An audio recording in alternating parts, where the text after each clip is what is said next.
শুধুমাত্র একজনকেই ভালোবাসতে হয়, এবং সেই একজনকেই সবটুকু আস্থা, বিশ্বাস আর যত্ন নিয়ে আগলে রাখতে হয়। এমন ভাবে আগলে রাখতে হয় যেন সেই মানুষটির বুকে যদি শত অভিমানও জমা থাকে, তবু সেই মানুষটিকেই বলতে ইচ্ছে করে ভীষণ ভালোবাসি।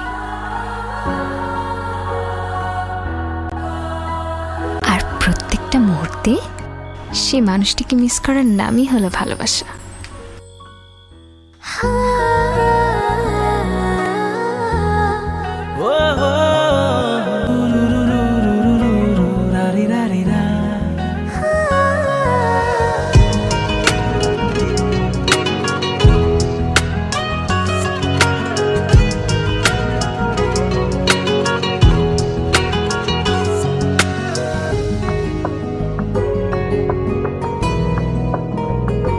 I promise আমি তোমাকে ঠিক তোমার মতো করেই ভালোবাসবো।